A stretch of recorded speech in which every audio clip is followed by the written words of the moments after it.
આ ત્રણ ચીજો મનુષ્યનું જીવન કરી નાખે છે બરબાદ.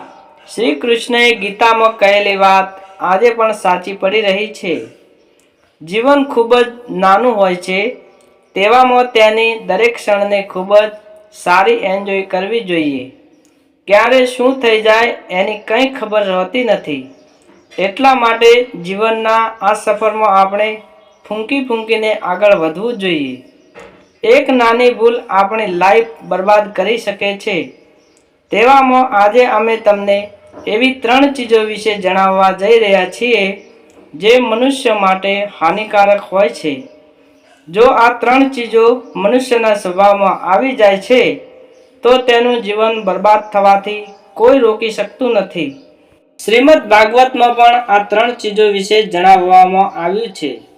મહત્વપૂર્ણ છે એ કે શ્રીમદ ભાગવત ગીતા હિન્દુ ધર્મનો સૌથી મોટો અને પવિત્ર ધર્મ છે.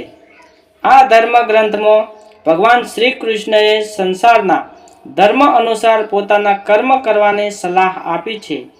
તેમાં કહેવામાં આવ્યું છે કે શ્રી કૃષ્ણના આ ઉપદેશ કળિયુગના માપદંડને ધ્યાનમાં રાખીને જ આપવામાં આવ્યો છે. આ ઉપદેશોને તમે આજના જમાનામાં એક લાઈફ મેનેજમેન્ટના રૂપમાં પણ જોઈ શકો છો. જો આપણે શ્રીમદ ભાગવતમાં જણાવેલી નીતિઓને સમજીને પોતાના જીવનમાં અપનાવીએ તો ઘણી બધી મુશ્કેલીઓ દૂર થઈ શકે છે. માત્ર ત્રણ ચીજો કોઈ પણ મનુષ્યની લાઈફ કેવી રીતે બરબાદ કરે છે તે આપણે આજના વિડીયોમાં જાણીશું. મનુષ્ય જીવનવાણી ચેનલ એક આધ્યાત્મિક અને ધાર્મિક ચેનલ છે જે તમને આધ્યાત્મિકતા, ધર્મ, આધ્યાત્મિક જીવન વિશે માહિતી, પ્રેરણા અને એક માધ્યમ પ્રદાન કરે છે. અમારો ઉદ્દેશ લોકોને ધાર્મિકતા દ્વારા તેમના આત્માનો વિકાસ થાય અને તેમના આધ્યાત્મિક અનુભવને વધારવા મદદ કરે છે. નંબર 1, કામ ભાવના. એક વ્યક્તિએ હંમેશા પોતાની કામ ભાવના પર નિયંત્રણ રાખવું જોઈએ. તમારા માટે તમારો જીવનસાથી જ બધું હોવું જોઈએ. આ સિવાય કોઈ અન્ય પુરુષ અથવા સ્ત્રી પર ખરાબ નજર નાખવી નહીં. કામનો વેગ એક એવી ચીજ છે કે જેના કારણે મનુષ્ય હંમેશા ભૂલ કરી બેસે છે. તેનાથી તેની બુદ્ધિ ભ્રષ્ટ થઈ જાય છે.